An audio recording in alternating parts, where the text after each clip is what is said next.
and he'd film me running through shopping malls and up down the steps and flights.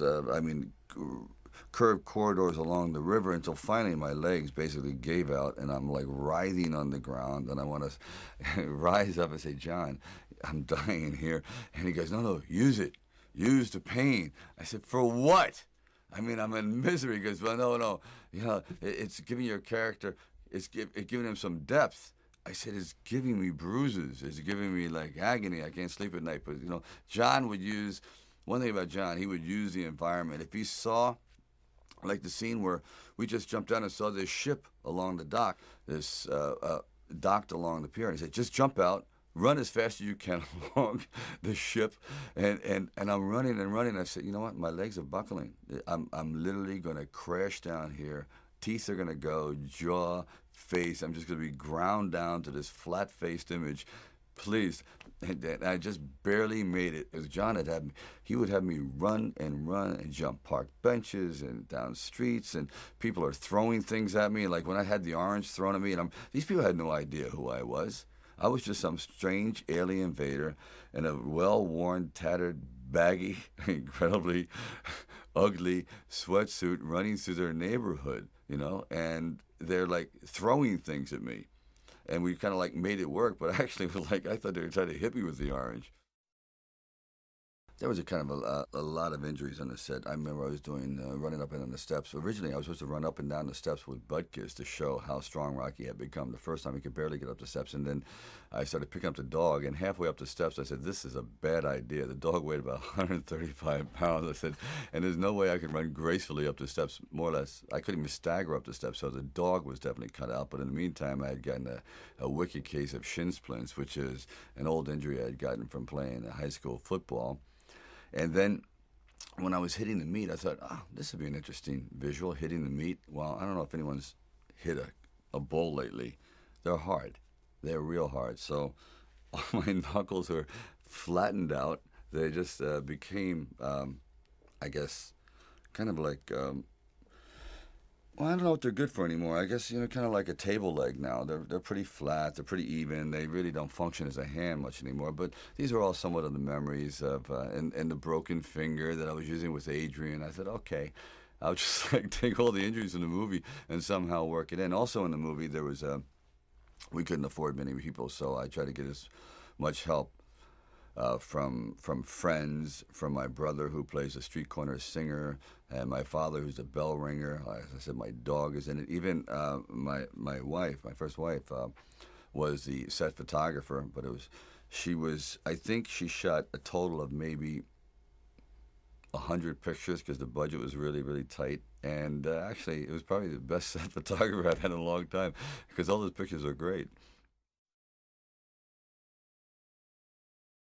Talia Shire was also a last minute choice because we just couldn't find the right person. And then she came in, and it was, I think, the same night as Carl Weathers.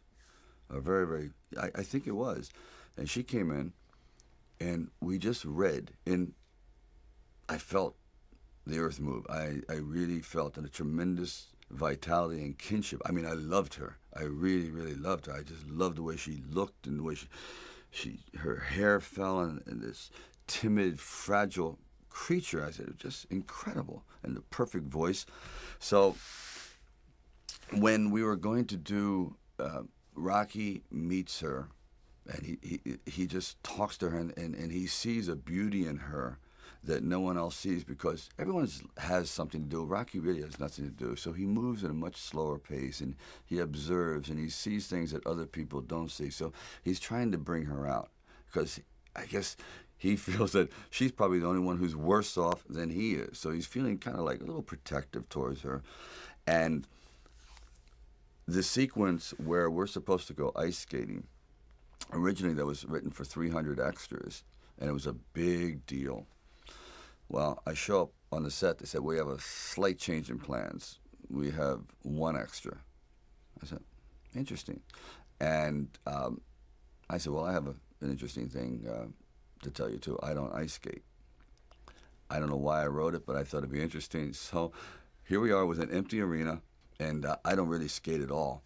So I decided I was going to run on ice, and she says she's skates, but if you watch her ankles are falling in, and she's barely holding on. And Rocky's trying to explain his life, looking cool, and he looks like so foolish, but she doesn't care. And where they really come together at that moment when he goes, my father said I wasn't born with much of a brain. He goes, my mother, she says sort of the same thing. She says you weren't born with much of a body, so you better start developing your brain. It's like, oh, these two people are two halves that absolutely need to fit together. They are really on the same page. Then he walks her home.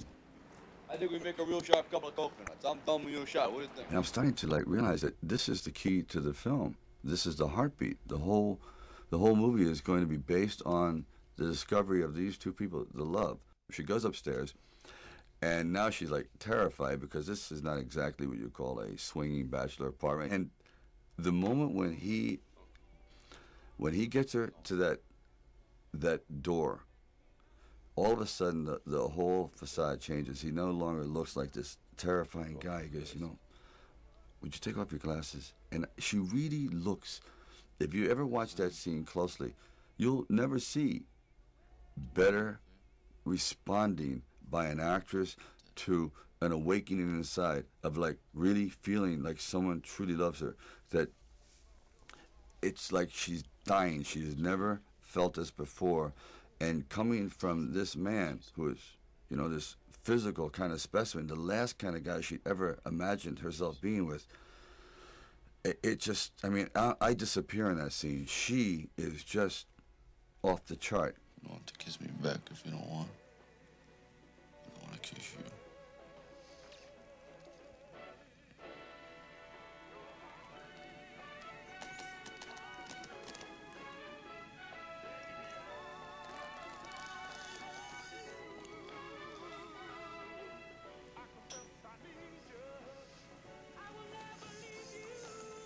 And I said, as soon as I kiss her, I'm going to be in a hospital bed. But it's okay. I knew I was going to have it. He's like, here comes the flu. And anyway, I come together and I kiss her and we go down to the floor. I don't know if I could ever have a scene that had more love that I'll ever do in it. And even though I got the cold, I'm over it, Talia. It's okay. And I couldn't have come up with a better Apollo Creed than Carl Weathers. He was absolutely magnificent on his feet, an amazing body, the perfect voice, and he had this bearing that actually Carl came in. We were going to use Ken Norton, and Ken Norton goes, well, no, I'm going to go to the ABC Superstar competition. It fell out like 2 nights before. I said, oh boy. I tell you, I really believe in divine intervention sometimes, because he walks in and he starts to audition and he's doing the lines well, and then he gets up and he starts to box with me a little bit, and he bangs 2 or 3 off my head. I said, geez, this guy he really doesn't care if he gets the part, does he? He's putting lumps on my forehead and he's really into it. Then he sits back down. He goes, Mr. Avildsen, I could do much better if you had a real actor reading with me. He goes, well, Carl, that's Rocky. That's the guy who wrote the script. He goes, oh, maybe he'll get better. You know what? I said, please, hire him. He's great. He's great. That's exactly the attitude I wanted. He was fantastic, and he still is. I remember I was taking the ride across country because I couldn't afford an airline flight, and I'm on the train for like 3 days with the dog Butkus.